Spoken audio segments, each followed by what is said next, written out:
Salut à tous, on se retrouve pour l'épisode 3028 du Zap Image. On commence aujourd'hui en ce vendredi 16 août avec des anniversaires. On peut voir par exemple que le milieu belge Amadou Onana, nouveau joueur d'Aston Villa, il fête aujourd'hui ses 23 ans. Il y a aussi le nouveau joueur de l'AS Monaco, Georges Ilné Kena, tout jeune joueur, il fête aujourd'hui ses 18 ans.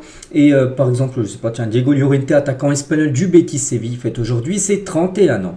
On continue, on va parler maintenant de ce qui s'est passé lors de la soirée hier soir. On commence tout d'abord avec un match de barrage pour jouer la future Ligue Europa. C'est entre l'Ajax et le Panathinaikos. Au match aller, l'Ajax s'est imposé 1-0 hier. C'est le Panathinaikos qui s'est imposé 1-0. Donc du coup, le score était à égalité parfaite.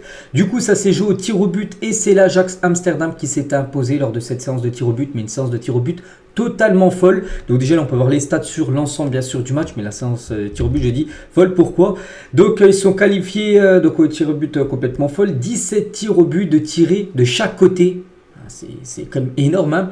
Donc Bryan Brobbey a raté 2 balles de match durant la séance sans conséquence, hein, c'est fou. Bryan Brobbey, 2 fois il a tiré les pénaltys, 2 fois il a loupé. Parce que tellement que tout le monde avait tiré, du coup les joueurs qui avaient tiré les premiers ont retiré une deuxième fois. Et cet attaquant Bryan Brobbey, il a tiré 2 fois quand même côté Ajax. 2 fois il a loupé, mais son équipe s'est quand même imposée. Voilà, en tout, il y a eu 34 pénaltys tirés. C'est plutôt rare, hein, parce que des fois, au bout du 5e pénalty, d'un côté ou de l'autre, voilà, on sait déjà qui a gagné. Là, c'était égalité parfaite. Regardez-moi cette série. Donc là, l'Ajax avait marqué ses 4 premiers, ils ont loupé le dernier.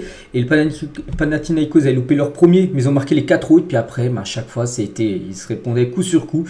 Et c'est l'équipe grecque qui a cédé avec 2 pénaltys loupés coup sur coup. Et du coup, c'est l'Ajax tout simplement qui passera au barrage maintenant pour jouer la Ligue Europa.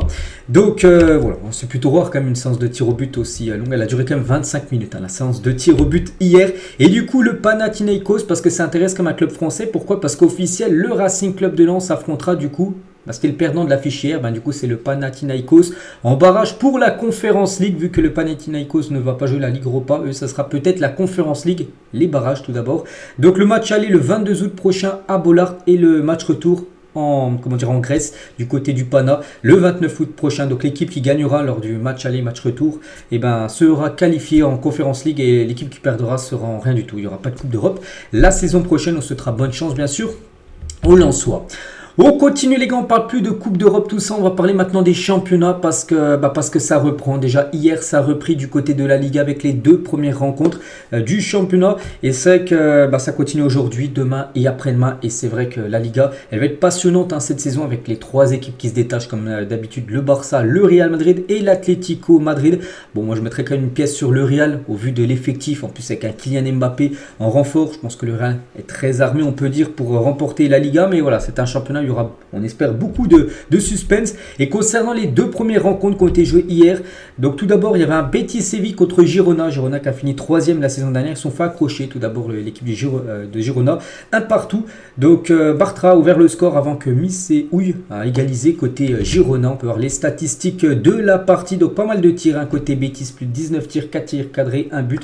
Donc voilà, partage des points pour ces 2 équipes. Et à noter les gars que Nabil Fekir, il a été auteur d'une passe décisive. C'est lui qui a fait la passe D pour le but de Marc Bartra en tout début de match. Il a été élu homme du match. Nabil Fekir, félicitations bien sûr aux joueurs français. L'autre rencontre c'était entre Bilbao et Retafe et score final 1 partout. Sanset et Uche ont été les 2 buteurs de la partie. Donc 2 matchs nuls on peut dire pour commencer cette Liga. On peut voir les statistiques de la partie. Et concernant le joueur le plus connu du côté de Bilbao, il s'agit de Nico Williams. Il a commencé sur le banc, il est entré en jeu à la 71e minute de jeu. Donc il a reçu une grosse ovation de la part des supporters bien sûr de Bilbao, déjà par rapport à sa victoire avec l'Espagne à l'heure de l'Euro et surtout d'avoir voulu rester, parce que pour l'instant on pense qu'il va rester à Bilbao parce qu'il aurait pu changer de club, il y a le PSG, il y a le Barça, il y a plein d'équipes qui étaient intéressées et voilà, il souhaite rester à Bilbao. Et bien sûr les supporters l'ont applaudi énormément, il a reçu une grosse ovation, Nico Williams. Le programme aujourd'hui en Liga, donc il y a le Celta Vigo contre Alaves et Las Palmas FC Séville. Ce soir à 21h30. Concernant le Barça, ils joueront demain.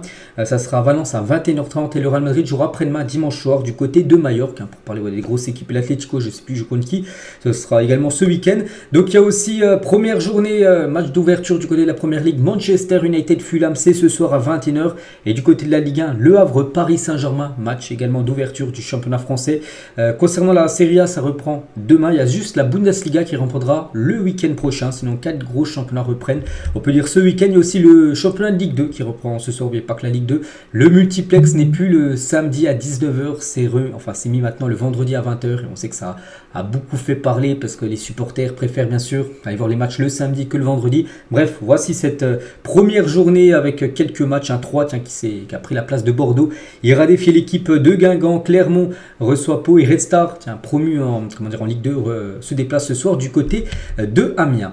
On revient sur la Ligue 1 parce que la Ligue 1 est de retour. Coup d'envoi de la 87e édition du championnat de France. Ce soir à 20h45, le champion en titre, le Paris Saint-Germain, se déplace au stade Océane pour y affronter l'équipe du Havre. Là, n'oubliez pas que le Havre a joué un match, leur dernier match de préparation, ils ont pris un 6-0 contre Bochum. Donc là, maintenant, ils n'ont plus le droit à l'erreur. C'est le championnat, bon, ils ont déjà un gros morceau, c'est le PSG en face. Mais voilà, on a hâte de voir bien sûr cette rencontre. Et la une du journal L'équipe aujourd'hui, ça parle de cette reprise de la Ligue 1 attendue au tournant. On peut voir par exemple quelques joueurs du PSG, Luis Enrique. Donc le PSG entame ce soir une nouvelle ère sans Kylian Mbappé, ce qui donne des ambitions accrues à ses rivaux. C'est qu'on sait qu'Mbappé, pendant le mercato, a perdu son... peut-être le joueur le plus important, celui qui marquait le plus de buts depuis 5-6 ans, Kylian Mbappé. Et c'est vrai que ça donne peut-être de l'espoir aux poursuivants du PSG, enfin ceux qui espèrent remporter le championnat, que ce soit Monaco, que ce soit Marseille, que ce soit Lyon, que ce soit Lille, toutes ces équipes-là. C'est qu'il y a peut-être une chance en plus, on verra. Parce que c'est vrai que c'est un joueur à plus de 50 buts par saison qui ne jouera pas au PSG cette saison. Et les 18 équipes de la saison, n'oubliez pas que c'est une nouvelle saison de Ligue 1 avec de nouveau 18 équipes. Ça fait déjà la deuxième année d'affilée où c'est plus 20 clubs mais 18. Voici toutes les équipes avec deux nouvelles équipes. Donc l'AS Saint-Etienne, non 3 même, l'AG Auxerre, l'AS Saint-Etienne et Angers également qu'il faut mettre en compte. Ils ont fait l'ascenseur Angers, ils sont descendus, ils sont remontés directement du côté de la Ligue 1. Et tiens, parler des 18 équipes, la valeur totale des effectifs de Ligue 1 cette saison, bon, sans surprise, le PSG en tête, environ. Si on cumule toutes les valeurs des joueurs du PSG, c'est 957 millions d'euros. Bon, quand il y avait Mbappé, ça dépassait bien sûr le milliard. Donc, du côté de Monaco, c'est environ 376 millions d'euros. Tout l'effectif de l'AS Monaco et l'Olympique de Marseille, environ l'effectif coûte 296 millions d'euros. C'est l'équipe d'Angers où environ la valeur marchande coûte le moins cher des joueurs, 27 millions d'euros. Donc voilà, vous avez tous les valeurs totales des effectifs de Ligue 1 pour cette nouvelle saison et le programme G1. Donc ce soir PSG Le Havre. Donc demain 17h, grosse affiche, Brest contre Marseille. C'est un énorme match. Il y aura aussi un Reims contre Lille ou même un Monaco Saint-Etienne demain avec le retour de l'AS Saint-Etienne dans la Ligue 1. Ça sera du côté du stade Louis II où je pense qu'il y aura beaucoup de supporters des Verts bien sûr pour ce retour en Ligue 1.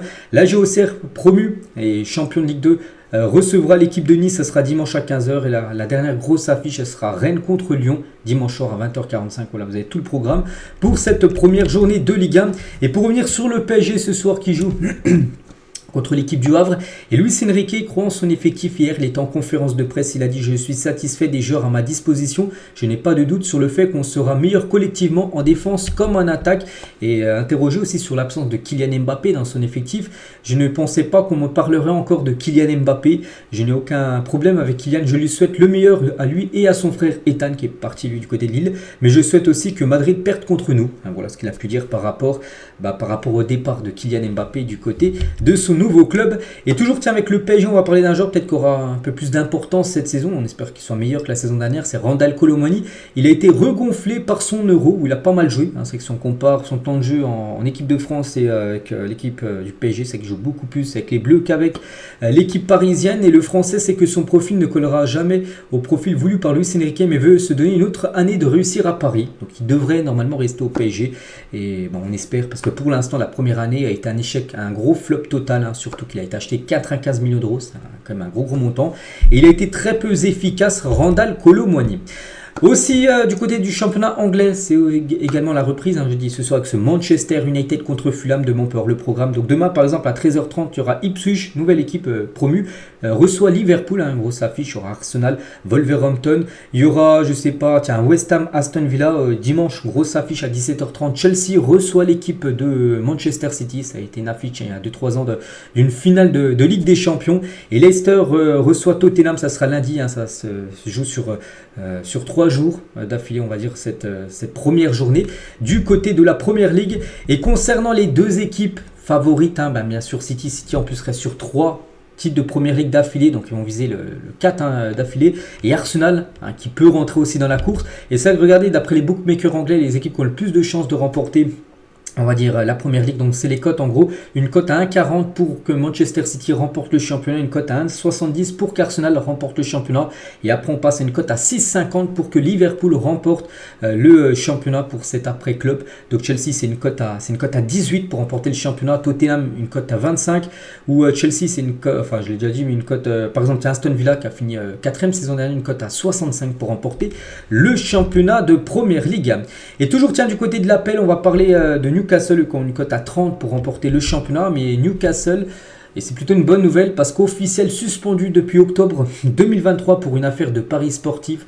Ouais, je pense qu'il y en a beaucoup qui l'ont oublié. L'Italien Sandro Tonali verra sa suspension levée le 28 août prochain. Voilà, et donc il aura purgé tout ce qu'il avait à purger. Et du coup, le joueur de Newcastle sera disponible pour la réception de Tottenham le 1er septembre prochain. Donc là, il va encore louper les 2 premiers matchs, mais à partir du 1er septembre, il sera éligible, il pourra enfin rejouer, il sera plus suspendu et pour être prêt pour ce gros match entre Newcastle et les Spurs. Et toujours tiens du côté de la Première Ligue, vu que c'est la reprise ce soir et officielle en Première Ligue, les arbitres seront désormais obligés de révéler leur club qu'ils supportent. Pour plus de transparence envers les supporters, ils seront tenus de remplir un formulaire et de le tenir à jour sur de possibles évolutions. Parce que les arbitres, bien sûr, ils ont toujours peut-être une préférence pour des clubs. Et maintenant, ils seront obligés en Angleterre de dire, par exemple, cet arbitre-là, il préfère Manchester United. Enfin, c'est son club favori. Donc peut-être, il arbitrera plus des matchs de Manchester United, vu que c'est une équipe qui supporte beaucoup. Vous avez compris? Donc en gros, tous les arbitres auront un questionnaire et un formulaire à remplir par rapport aux équipes qui supportent. Donc c'est une nouveauté par rapport à cette nouvelle saison de Première Ligue. On continue, on revient nous sur le match avant-hier entre le Real Madrid et l'Atalanta Bergame. Donc voilà, Luka Modric a reçu son nouveau maillot, 27 titulos, donc en gros 27 titres du côté du Real Madrid, 27 trophées. C'est le joueur le plus titré de l'histoire du côté du Real. 27 pour Luka Modric, 26 pour Nacho, 25 pour Benzema et 25 pour Marcelo. Voilà, Modric quand même exceptionnel. N'oubliez pas que le Real peut gagner encore 6 trophées cette saison. Déjà, normalement, c'est une saison à 7 trophées, déjà un remporté. Il y a encore 6 compétitions différentes que le Real Madrid peut remporter. Voilà, jamais une équipe a remporté tous les trophées possibles sur une saison. Jamais ça arrivé dans l'histoire du football. Bon, le Real Madrid, ça va être compliqué parce que la saison va être très longue, mais pourquoi pas? Quand on voit l'effectif de cette équipe, on sait qu'ils peuvent tout rafler. Et Modric, c'est vrai qu'à l'époque, il était avec ce milieu de terrain, donc Toni Kroos, Casemiro, Modric, à l'époque. Puis après, Casemiro a quitté le club, puis là, Toni Kroos a quitté le club, puis maintenant il est tout seul, Luka Modric, qui joue certainement sa dernière année du côté du Real Madrid. On va parler d'un joueur aussi qui est beaucoup titré du côté du Real et qui rentrera là dans les joueurs avec énormément de titres, c'est Dani Carvajal. Et l'année 2024 de Dani Carvajal est complètement dingue. Depuis janvier, il a gagné la Liga, la Ligue des Champions, l'Euro, la Super Coupe d'Espagne et la Super Coupe d'Europe. Vous le mettez à quelle place pour le Ballon d'Or? Bon, juste peut-être le seul problème, même si c'est pas un problème non, voilà, à l'instant T, mais c'est juste qu'il joue défenseur et on sait que les Ballons d'Or, c'est rare, c'est même très rare. Il y a peut-être un défenseur qui va le remporter tous les 20 ans, sinon c'est que des attaquants. Mais c'est vrai qu'avec une saison là qu'il vient de faire, il mérite totalement, il remporterait le Ballon d'Or, ce ne serait pas un scandale. Mais bon, on pense plus à Vini qui le remportera, Bellingham ou Rodri. Mais voilà, rien qu'une place, je pense, dans le top 5, voire sous le podium, serait totalement mérité, bien sûr, pour Dani Carvajal par rapport à tout ce qu'il a remporté. Et par rapport aussi où il a été très important, comme la Ligue des Champions, il a marqué le premier but de la finale contre Dortmund, c'est lui qui avait marqué le but sur corner de la tête. Et Dani Carvajal, depuis janvier, c'est un match perdu, je me souviens même plus, c'est contre qui qu'il a perdu pour 5 trophées remportés. C'est quand même incroyable, bien sûr, ce Dani Carvajal. Concernant Vini Junior, lui, c'est 7 dernières finales de Vini Junior. Regardez-moi ça. Donc, Super Coupe de l'UEFA avant-hier, une passe D. Finale de la Ligue des Champions, il avait marqué un but. Le deuxième but, il y a eu 2-0. Il y a un but de Carvajal et un but de Vini. Donc, la finale de la Super Coupe d'Espagne, il avait marqué un triplé contre le Barça. Finale de la Coupe du Monde des clubs, il a mis un doublé. Finale de la Coupe du Roi, une passe D. Bon, Super Coupe d'Espagne 2023, ça avait été une défaite contre le Barça. Il n'a rien fait. Et enfin, il n'avait pas marqué ni passeur D. Et Super Coupe UEFA 2022, passeur D. Voilà, quasiment chaque finale, il est décisif, on peut dire. Vini Junior. Concernant Fede Valverde, celui qui a inscrit le premier but lors du match avant-hier contre l'Atalanta. Et après avoir marqué lors de cette Super Coupe de l'UEFA, Fede Valverde a montré son numéro en l'honneur de Toni Kroos. Parce que n'oubliez pas que Fede a récupéré l'ancien numéro de Toni Kroos, le numéro 8. Regardez, quand il a marqué, il a pointé du doigt en gros ce chiffre numéro 8. Et il a dit à ma célébration, oui, c'était un hommage à Toni Kroos. Il nous manque, j'espère que nous continuerons à gagner des titres en son absence pour lui et pour tous les gens du Real Madrid. Voilà en gros pourquoi il a fait cette célébration en pointant le chiffre 8. C'est par rapport à Toni Kroos qui a certainement regardé la finale chez lui et apprécié la victoire de ses anciens coéquipiers. Jude Bellingham est choqué par Kylian Mbappé. Je le trouvais déjà exceptionnel. Maintenant, j'ai la chance de jouer avec lui. Je vois tous les détails d'un peu plus près. La vitesse, la qualité, le jeu sans ballon, son leadership et sa communication. Je n'ai pas assez de mots pour parler de lui. On a l'impression qu'il est là depuis longtemps. Il est bien intégré du côté du Real. Donc voilà, il a déjà fait forte impression Kylian Mbappé auprès de ses nouveaux coéquipiers. Donc Jude Bellingham qui est déjà choqué parce qu'il le voyait déjà à la télé, mais il n'avait jamais joué avec Kylian. Et voilà, il a pu voir toutes ses qualités, la vitesse, le jeu sans ballon que Kylian Mbappé, bien sûr, excelle. La balle perdue, tiens, le journal AS à Didier Deschamps. Ils ont mis après la victoire du Real Madrid avant-hier. Un journaliste demande à Ancelotti de ne pas basculer dans le style de Deschamps, celui de mettre du muscle au milieu de terrain plutôt que du talent. Voilà, peut-être parce que Deschamps, c'est qu'au milieu de terrain, il aime bien avoir des joueurs un peu costauds, alors que le Real Madrid, c'est plutôt le talent. Donc c'est pour ça un journaliste, il a dit à Ancelotti voilà, de ne pas basculer dans le style Deschamps et de garder bien sûr au milieu de terrain que des joueurs avec du talent, au lieu des joueurs plutôt musclés. Donc là, c'est quand même une balle perdue, on peut dire, pour Didier Deschamps. Et toujours tiens avec le Real, parce qu'on continue avec eux, parce qu'ils ont quand même remporté un gros trophée, bien évidemment, avant-hier. Et c'est vrai que l'héritage du Real avec le 7, le 11, le 9, à l'époque, c'était bien sûr Ronaldo, Bale et Benzema. Et maintenant, le 7, bien sûr, c'est Vini. Le 11, c'est Rodrigo. Et le 9, maintenant, c'est Kylian Mbappé. Bien évidemment, la relève est là du côté du Real. Et c'est vrai, imaginez les gars, ce match. Imaginez qu'il aurait lieu ce soir, ce match entre la version 2017-2018 du Real Madrid avec du Navas, Sergio Ramos, Varane, Cristiano Ronaldo, Benzema, Bale, Toni Kroos, Modric, Casemiro. Ou la version actuelle du Real avec Mbappé, Rodrigo, Vini, Bellingham, Valverde ou même Rudiger, Militao. Qui gagnerait ce match? Ça serait compliqué. Bon, il y a des joueurs qui sont dans les deux équipes, comme Carvajal, qui est dans les deux équipes. Bon, il y aurait, c'est le seul, parce que les autres, même Modric, il serait là, mais pas dans celle-là, la nouvelle génération. Mais je sais pas. Je sais pas qui gagnerait. Ce serait une énorme affiche, bien sûr. Les deux équipes, je pense, ils gagneraient. Les dirigeants de Lyon doivent, on clôture la page Real Madrid, on continue, bien sûr. Donc, les dirigeants de Lyon doivent toujours se séparer d'une dizaine de joueurs et faire rentrer plus de 75 millions d'euros. Et c'est pour ça que Lyon vend beaucoup de joueurs, voilà, comme Cherki, comme Cacré, comme Lovren, comme Kulpendi, comme Anthony Lopez, ou comme, je sais pas, on pourrait prendre qui, Diomande, voilà, tous ces joueurs, les gars, Lyon veulent les vendre sur ce mercato 2024. N'oubliez pas qu'on est le 16, il reste à peu près une quinzaine de jours de mercato jusqu'au 1er septembre prochain minuit. Après, ça sera fini. Et concernant un joueur, tiens, celui qui est tout en haut de la liste, c'est Ryan Cherki. Et le PSG aurait relancé la piste Ryan Cherki ces dernières heures selon Foot Mercato. C'est Foot Mercato qui a envoyé cette info, démentie juste après par celui qui a les infos les plus fiables, Fabrizio Romano. D'après Fabrizio Romano, le PSG ne devrait pas revenir aux négociations pour Ryan Cherki et aurait d'autres idées en tête, histoire à suivre, parce que Foot Mercato disent que le PSG relance la piste Cherki. Et Fabrizio Romano dit que non, on ne sait pas. Qui a raison? Bon, je partirais plutôt sur Fabrizio Romano, qui est, même si Foot Mercato c'est quand même fiable maintenant, c'est quelque chose, un média très fiable. Fabrizio Romano, je pense que c'est celui qui est le plus fiable, on va dire, par rapport à tous les journalistes. Mais voilà, on ne sait pas où il va filer, mais il devrait bien quitter Lyon avant le 1er septembre prochain. Evan Nilsson à Bournemouth, here we go. Donc, montant du transfert, Bournemouth va débourser quand même 47 millions d'euros pour s'offrir ce joueur du FC Porto. Énorme transfert, donc voilà, here we go, ça peut être officiel là à tout moment. Selon le journal The Athletic, Maurizio Pochettino a accepté de prendre les rênes des États-Unis en vue de la Coupe du Monde 2026 à domicile. Ça pourrait même être officiel là dans le week-end, peut-être début de semaine prochaine. Mais voilà, il devrait devenir le nouveau sélectionneur des États-Unis à 2 ans de cette Coupe du Monde qui sera aux États-Unis, au Canada et au Mexique. Le Stade Rennais a obtenu 217 millions d'euros hors bonus lors des ventes des joueurs les plus prometteurs de ce centre de formation depuis 2016. Des joueurs notamment vendus comme Dembélé, Kamavinga, Matistel ou même Belosian, même les frères Doué. Donc en tout 217 millions d'euros récupérés quand même par Rennes en vendant leurs meilleures pépites, les meilleurs joueurs du centre de formation. L'Arabie Saoudite vise Eder Militao. Les Saoudiens sont attendus à Madrid pour négocier la venue du Brésilien dans la clause de sortie de 500 millions d'euros. On sait que déjà l'Arabie Saoudite a tenté Vini Junior avec un salaire de 200 millions d'euros par an sur 5 ans, ce qui faisait 1 milliard en salaire. Il a refusé bien sûr Vini, il va continuer du côté du Real. Un autre Brésilien également ciblé, c'est Militao. Bon, peut-être pas qu'il ait le salaire à 200 millions d'euros, mais on pense qu'il pourrait toucher un énorme salaire. On verra ce qu'il va décider. Bon, je pense qu'il va vouloir rester du côté du Real, mais on ne sait jamais. Une prédiction qui sera le futur maillot extérieur de l'Égypte. Voilà, très beau maillot. Normalement, c'est pas encore officiel, mais il devrait ressembler à ça, le futur maillot de l'Égypte, de couleur je sais pas, jaune doré que je trouve très beau. L'OM a proposé 12 millions d'euros plus bonus à Sassuolo pour Armand que Loriente. Le club italien demande 16 millions d'euros plus bonus. Donc Marseille qui est très actif sur le mercato, c'est pas fini parce qu'il cible également ce joueur Armand Loriente qui pourrait débarquer du côté de la Liga.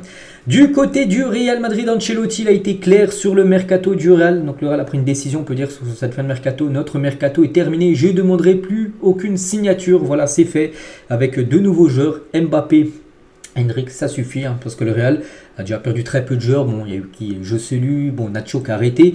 Il y a eu qui d'autre? Il y a eu Nacho, Joselu, Nacho et Toni Kroos. Voilà, Toni Kroos, bien sûr, qui a pris sa retraite. Voilà, sinon, le reste de l'équipe, bien sûr, est là. Il y a ce qu'il faut. Voilà, donc tu as vraiment un gros effectif de qualité. Il n'y a besoin de personne d'autre, hein, du côté du Real Madrid. Voilà, donc il n'y aura pas d'autres renforts, hein, du côté du club. Roberto De Zerbi, le nouveau coach de l'OM, voulait garder Pierre-Emerick Aubameyang. Il a dit Aubameyang, je ne voulais pas qu'il parte. Mais j'ai accepté sa décision quand j'ai compris sa volonté de partir du côté d'Al-Qadsiya, où il allait toucher, bien sûr, où il touche un énorme salaire. Je ne fais pas attention à l'âge d'un joueur. Je regarde plutôt s'il a du caractère, s'il est bon ou pas. Et vu la dernière saison d'Aubameyang, bien évidemment, il préférait le garder. Mais bon, il a compris qu'il avait des autres envies Aubameyang, surtout financier, hein, certainement pour signer un dernier gros contrat avant de prendre sa retraite. Toujours avec De Zerbi, bien sûr qu'on veut rivaliser avec le PSG, c'est vrai, on verra. Avec ce nouveau coach, avec cette équipe de Marseille qui joue pas de Coupe d'Europe, donc qui peut se focaliser beaucoup plus sur le championnat. Avec tous ces nouveaux joueurs, oui, Marseille, tout dépend. On verra déjà, tiens, demain, une première grosse indication, Marseille qui va jouer contre Brest, une équipe qui va jouer la future Ligue des Champions. On va déjà voir ce que ça va donner. Et comment travailler sans avoir un groupe complet, c'est difficile, mais je savais avant de signer que ce serait le bordel jusqu'à la fin août, parce que j'ai dit, Marseille, les gars, c'est l'équipe la plus active sur le mercato. Beaucoup de joueurs sont quittés le club et beaucoup de joueurs sont arrivés. Donc c'est compliqué à tout faire. Ils savaient que ça allait être compliqué pendant le mercato. Parce que voilà, tout peut arriver, mais voilà, dès septembre, il aura son groupe définitif. Et là, vraiment, il pourra travailler à 100%. Il parlait aussi d'Eli Wahi, donc a voulu venir à tout prix. Et c'est ce qu'il m'a dit tout de suite au téléphone. Il a eu au téléphone Eli Wahi, enfin, ils ont parlé, hein, les deux. De Greenwood, c'est le premier joueur que j'ai appelé pour qu'il vienne. Et c'est vrai qu'il est aussi... Greenwood a aussi peut-être choisi Marseille parce que De Zerbi est le coach de Marseille. J'ai parlé avec son père, je l'ai averti sur l'exigence de ce club en lui disant l'OM, c'est l'OM. Il m'a répondu, je me souviens de l'OM historique qui a joué des finales de Coupe d'Europe. Voilà ce qu'il lui a dit Greenwood, De Zerbi, hein, qui se souvenait des grandes finales européennes bien sûr de Marseille dans le passé. Et De Zerbi sur son poste d'entraîneur à l'OM, être libre ne veut pas dire commander, ça veut plutôt dire que je suis stimulé, que je sens une forte motivation, que mon poste me donne de l'adrénaline. Je veux avoir la chair de poule, me lever en pensant à faire exploser le Vélodrome, à faire marquer 15 buts à Greenwood et 20 buts à Eli Wahi. Fabio Ravanelli m'a souvent parlé du contexte Marseille, ce sont des émotions que seul le foot vous donne. Donc déjà aussi, il est venu aussi à Marseille, il a toujours dit aussi c'est par rapport à l'ambiance, c'est qu'il y a quelque chose, hein, du côté de Marseille avec le public, tout ça. Ça aussi, ça l'a fait beaucoup réfléchir pour venir du côté de Marseille. Il voulait venir à Marseille déjà depuis au moins 2 ans, depuis 2022. Et maintenant, on a hâte de voir ce que ça va donner. Donc, premier gros test, hein, jeudi demain, du côté de Brest. Tiens, on va parler du stade de Strasbourg et des nouvelles de la rénovation du stade de la Méno. La tribune ouest, celle des Ultra Boys 90, est désormais constituée que d'une seule grande tribune debout. La tribune sud, elle est toujours en chantier. La capacité du stade passera de 26 109 places à 32 000 places d'ici 2026. Soit l'augmentation de 6 000 places en plus du côté du stade de Strasbourg. Voilà, qui continue bien sûr en Ligue 1, cette équipe d'Alsace. On va parler de Tottenham qui a décidé de suspendre un match Yves Bissouma après qu'il ait été filmé en train de inhaler du gaz hilarant. Je me souviens, j'en avais parlé, je sais plus, il y a 4-5 jours, j'avais dit que il s'est excusé par rapport à ça. Tottenham l'a suspendu un match. Je ne sais pas si c'est le premier match contre Leicester lundi ou peut-être la deuxième journée, j'en sais rien, mais il sera suspendu pour une rencontre. Un autre joueur du côté de la Première Ligue qu'il va falloir suivre, hein, surtout au vu de ce qu'il a fait la saison dernière, c'est Cole Palmer, qui a prolongé jusqu'en 2033 du côté de Chelsea. Et quand on y repense, un seul joueur avec 20 buts et 10 passes D. Saison dernière en Angleterre, meilleur buteur pour une première saison à Chelsea, meilleur buteur à Stamford Bridge, deuxième plus jeune de l'histoire avec 20 buts et 10 passes D, troisième joueur de l'histoire de Chelsea avec 20 buts et 10 passes D. Il a marqué 4 buts en un match contre Everton, 2 hat-tricks, donc 2 triplés. Premier joueur de Chelsea avec plusieurs hat-tricks en une saison et jeune joueur de l'année en Première Ligue. Quelle saison quand même de Cole Palmer. Donc voilà, ça sera bien sûr un joueur très important pour Enzo Maresca, le nouveau coach de l'équipe l'équipe de Chelsea. Brighton va lever la clause libératoire du français Georginio Rutter qui s'élève à 47 millions d'euros, parce que là c'est des millions de livres sterling. Donc l'entraîneur de Leeds, Daniel Farke, leur a vu dire au revoir à tous ses coéquipiers de Leeds, parce qu'il va rejoindre l'équipe de Brighton, il va évoluer en Première Ligue la saison prochaine. Concernant Youssouf Fofana, ça y est, la fin du feuilleton. J'en parle quasiment depuis 1 mois, voire 2 mois de ce joueur, ça y est. C'est quasiment fait à l'AC Milan. Here we go. Montant du transfert, 25 millions d'euros, bonus compris. Contrat de 4 ans plus une année supplémentaire en option. Fabrizio Romano l'avait dit depuis juin qu'il n'allait pas rester avec Monaco. Il y avait une réunion et il souhaitait partir. Ça y est les gars, il va rejoindre l'équipe de Milan là dans les prochains jours, voire prochaines heures. John Textor est entré en négociation exclusive pour le rachat d'Everton. Donc c'est le propriétaire de Lyon et il veut racheter l'équipe d'Everton. N'oubliez pas qu'il a des parts également du côté du club de Crystal Palace, du côté également du championnat anglais. La reprise des championnats arrive cette semaine et Habib Beye n'a toujours pas trouvé de banc de club de Ligue 1 ni même de Ligue 2. Cet ancien entraîneur de Red Star qui a fait monter l'équipe de Red Star en Ligue 2, et c'est vrai qu'il a dit qu'il se sentait prêt quand il avait démissionné de son club de Red Star. Il a dit qu'il se sentait prêt à prendre une équipe de Ligue 1, et c'est vrai qu'il n'y a pas de club de Ligue 1 qui sont positionnés sur Habib Beye, donc il commencera certainement toujours en tant que consultant Canal+, mais pas en tant qu'entraîneur. Je pense qu'il va certainement trouver un club au cours de la saison, parce qu'il y aura bien sûr des équipes de Ligue 1 comme chaque année. Au bout de 1 ou 2 mois où ça va pas aller les résultats, ils vont virer leur entraîneur, et peut-être Habib Beye sera peut-être un entraîneur qui pourra débarquer dans un de ces clubs-là.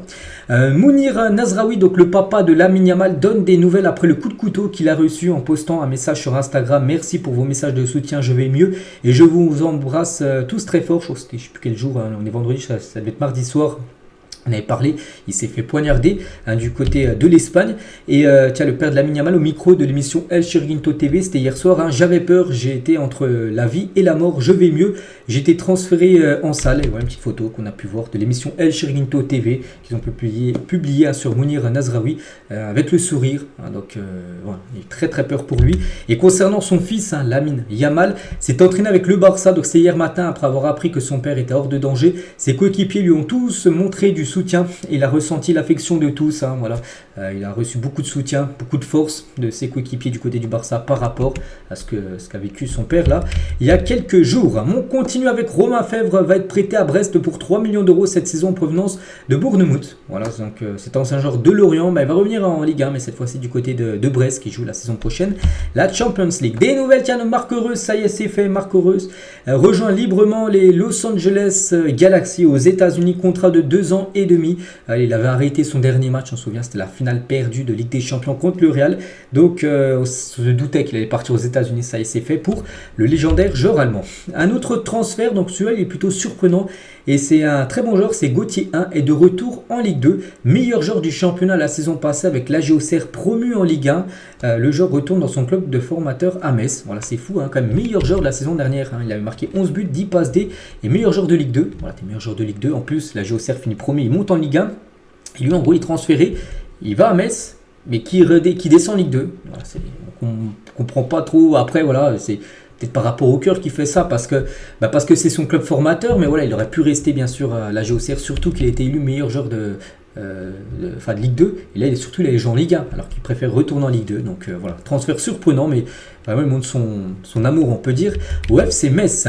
Carlos Soler est prêt à rejoindre l'équipe de West Ham en raison du fair play financier. La formule est toujours en cours d'évaluation, mais actuellement l'option envisagée est soit un prêt avec obligation d'achat ou un transfert classique. L'idée principale est que peu importe la méthode, le joueur finisse par appartenir aux Hammers. Donc voilà, cette équipe de West Ham, donc Carlos Soler, il ne rentre plus du tout dans les plans. Luis Enrique devrait être vendu certainement à cette équipe anglaise. Buteur avec la Juventus, des Néné, ancien joueur par exemple de Monaco, même du PSG, est devenu le buteur le plus âgé du championnat brésilien de l'histoire. À 43 ans et 26 jours, il a marqué un but hier dans ce championnat. Et voilà, c'est le plus vieux buteur de l'histoire du championnat brésilien. Accord total trouvé entre Nice et l'équipe de Al Ahly pour Mohamed Abdel Monem, donc un joueur égyptien. Le défenseur central égyptien va rejoindre l'équipe de Nice pour 4 millions d'euros plus 5 millions d'euros de bonus jusqu'en 2028. Il va remplacer Jean-Claire Todibo qui a quitté le club pour prendre la direction de West Ham. La Juventus Turin a amélioré son offre pour Koopmeiners. La nouvelle proposition est de 52 millions d'euros plus 5 millions de bonus, alors que l'Atalanta a refusé une offre de 50 millions plus 5 millions de bonus. Les deux clubs continuent de discuter, voilà, mais il y a de fortes chances qu'un accord soit trouvé, que ce joueur de l'Atalanta file du côté de la Juventus Turin pour cette nouvelle saison. des nouvelles de Paul Lopez qui a annoncé, c'est officiel, son départ de l'Olympique de Marseille. Il va rejoindre l'équipe de Girona en prêt, là, dans les futures heures, ou peut-être début de semaine prochaine, bref. Donc il a mis ce long message, bon je vais pas tout lire, on peut mettre pause si vous voulez voir le message d'adieu de Paul Lopez en supporter de l'Olympique de Marseille. Federico Chiesa a été écarté par la Juventus et ne s'entraînera plus avec l'équipe première. Et il ne sera même pas dans le groupe là ce week-end pour le premier match de la Juventus Turin pour cette reprise de la Serie A. Voilà, donc il est en gros mis sur liste des départs. Et l'AS Roma et l'AC Milan se sont renseignés sur Federico Chiesa. Le joueur ne rentre plus dans les plans, jeudi, de Thiago Motta. Ed Sheeran a acquis 1,4% des parts des Ipswich, demain qui joue à 13h30 contre l'équipe de Liverpool. Il monte la saison en première ligue. Donc c'est une équipe promue cette saison et dont il est supporter depuis tout petit. Alors, voilà, c'est un chanteur. Tout le monde connaît bien sûr Ed Sheeran. Et les supporters de football, les supporters surtout de cette équipe. Donc il a investi, en gros il a racheté 1,4% des parts. Bon c'est quand même très cher bien sûr, surtout que c'est un club professionnel et surtout anglais. Donc voilà, la belle histoire comme on aime bien sûr pour le chanteur anglais.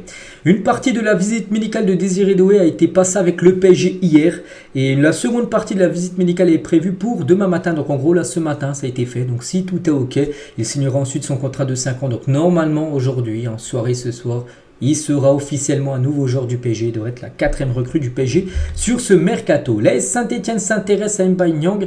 L'attaquant est libre de tout contrat. Ce joueur qui a joué dans beaucoup de clubs, Mbaye Niang. Et c'est Saint-Etienne qui est fortement intéressé par l'attaquant sénégalais. Leslie Hugo Choku est proche de Southampton. Donc Southampton est sur le point de tomber d'accord avec Chelsea pour un prêt sans option d'achat concernant ce joueur de Chelsea. C'est un joueur français. Je ne pense pas qu'il va jouer beaucoup à Chelsea, surtout vu de la concurrence qu'il y a. Et il pourrait rebondir du côté de l'équipe de Southampton. Jorge Mendes a proposé Danilo Pereira au FC Barcelone parce qu'il ne rentre plus dans les plans également comme Carlos Soler tout à l'heure. Lui aussi, il ne rentre plus dans les plans de Luis Enrique, il devrait être vendu. Et l'agent de Danilo, c'est Jorge Mendes qui a énormément de joueurs à son actif, on peut dire. Et il a proposé Danilo Pereira au FC Barcelone s'ils sont intéressés. Pour l'instant, le Barça n'a pas encore répondu. Accord de principe entre Naples et le Benfica pour David Neres. Donc le joueur brésilien va quitter le Benfica, direction l'équipe du Napoli. Le montant du transfert pourrait monter aux alentours des 30 millions d'euros. Du côté de Strasbourg, nouveau gardien qui va arriver. Il s'agit de Georgi Petrovic et la priorité de Strasbourg au poste de gardien. Il arrivera en prêt. Le dossier étant facilité par les liens entre le club alsacien et Chelsea parce que c'est un gardien de Chelsea. N'oubliez pas qu'il y a 8 gardiens sous contrat du côté de Chelsea. Donc il n'y en a qu'un qui peut jouer. Voilà, donc les autres, ils peuvent être la doublure, tout ça. Mais il y en a qu'il faut qu'ils partent pour avoir du temps de jeu. Donc ce gardien devrait quitter Chelsea à la Strasbourg. En plus, le même propriétaire les deux. Donc ça facilite bien sûr les transferts entre ces deux clubs. Reims et Youssoupha Moukoko sont proches d'un accord parce que Marseille a jeté l'éponge concernant Moukoko. Ils ont plutôt recruté Wai. Il y a d'autres joueurs maintenant pistés, mais plus Moukoko. Et c'est Reims, les gars, qui est très proche de signer le joueur actuellement du Borussia Dortmund. Discussion avancée entre Strasbourg et Southampton pour Sékou Mara, l'ancien Bordelais. Le transfert pour atteindre les 10 à 12 millions d'euros si ça venait à se finaliser. Concernant Calvin Phillips à Ipswich Town, here we go. Donc, on parlait d'Ipswich tout à l'heure avec Ed Sheeran qui a investi dans le club. Tiens, une nouvelle recrue, les gars. C'est un joueur qui va arriver. Donc, c'est Calvin Phillips depuis son départ de Leeds à Manchester United où il a très peu joué. Sa carrière descend, on peut dire. Donc officialisation prévue pour aujourd'hui, donc ça devrait être un prêt sans option d'achat. Concernant Daniel Mo, nouveau joueur du FC Barcelone pour l'instant, seul recrue du Barça, ne pourra pas débuter ce week-end avec le FC Barcelone. Le joueur n'est pas encore inscrit en Liga et devrait l'être pour la deuxième journée. Il sera inscrit, le prochain match pour le Barça, c'est la réception de Bilbao où joue Nico Williams, qui a refusé l'impression de Barça. Donc pour le match demain du Barça à Valence, il n'est pas encore inscrit auprès de la Liga parce qu'il faut libérer du fair play financier. Donc ce ne sera pas possible de l'inscrire. Un peu comme Koundé. Koundé, quand il est arrivé au Barça, il a loupé les 2 premiers matchs du Barça parce qu'il n'avait pas également été inscrit. Voilà, bon, ça sera la même chose pour Dani Olmo. Officiel Rennes s'offre la sensation Henrik Mester. Donc profil, déjà, c'est un attaquant de pointe. Donc nouveau numéro 9, on peut dire. 1m90, donc grand. 20 ans, 8 buts en 18 matchs de D1 norvégienne saison dernière. Et ce joueur vient de s'engager officiellement du côté du stade rennais. Blessé à la cheville après un contact à l'entraînement, Morgan Sanson sera disponible plusieurs semaines du côté de l'OGC Nice. On ne sait pas encore combien de temps, mais voilà, plusieurs semaines, j'en sais rien, 3-4 semaines, il sera forfait. Donc ça, c'est un coup dur pour Nice, surtout que la saison commence ce week-end. Mickaël Olysée sur ses modèles qui l'inspirent. J'ai toujours aimé Franck Ribéry avec un jeu déroutant, une mentalité qui constitue pour moi un exemple à suivre. Je suis impressionné par son longévité au Bayern. On lui souhaite la même réussite parce que ce joueur, Mickaël Olysée, vient de signer du côté du Bayern Munich. Les offres mercato de Nicolas Lodzina, devenu agent. Il gère notamment les intérêts de Kay Ruiz, c'est un joueur du PSG, même du Barça. Donc lui, je sais pas, peut-être vous l'avez déjà vu, il faisait avant il était dans la télé-réalité. Enfin, bon, je suis très peu la télé-réalité, mais j'ai déjà vu son visage et il a basculé. Maintenant, il est agent de joueur, donc peut-être mieux, voilà. Mais regardez, donc il a des offres. On peut voir par exemple qu'il a 3 défenseurs centrales, des offres de Bundesliga. Voilà, il a pas mal d'offres. Il s'est lancé en tant qu'agent de joueur. J'espère pour lui que ça va marcher. Faites votre classement des meilleurs latéraux droits de l'histoire du football. C'est BFoot qu'on fait ça. Donc on a le choix entre les 4 plus grands, on peut dire, défenseurs droits. Donc il y a Dani Alves, Carvajal, Philippe Lam et Cafu. On peut même ajouter Zanetti à la discussion, mais voilà, on peut mettre que 4 choix. Et par rapport à ces 4 choix, lequel pour vous est le meilleur défenseur droit sur 2300 votes? Et la plupart ont mis, dont moi j'ai mis Dani Alves, c'est lui qui reçoit le plus de votes, devant Carvajal, Cafu et après Philippe Lam. Donc je partirai comme sur Alves, les gars, c'était très très fort. Et on finit les gars cet épisode aujourd'hui. Et regardez selon Cora, donc voici les 10 joueurs pressentis pour le Ballon d'Or africain. Voilà, des joueurs qui ont réalisé une magnifique saison. Donc tiens, on peut voir par exemple Achraf Hakimi, on peut voir Yacine Bounou, on peut voir Soufiane Rahimi qui a fait un tournoi olympique de fou. On peut voir aussi Sébastien Aller, 2 joueurs d'Al-Ali dont les noms n'ont pas été divulgués. Mais c'est même Lookman, le joueur de l'Atalanta, qui a fait aussi une saison exceptionnelle. On verra qui sera le réélu qui succédera plutôt à Victor Osimhen qui avait remporté le dernier Ballon d'Or africain. Donc ça aura lieu là d'ici quelques mois la cérémonie. Donc voilà les gars, tout ce qu'il y a à dire aujourd'hui. J'espère que ça vous a plu. Donc nous on se retrouve demain samedi. On parlera de tout ce qui s'est passé ce soir, bien évidemment, avec pas mal de rencontres au programme. Allez, je vous laisse, je vous souhaite une très bonne journée et à demain.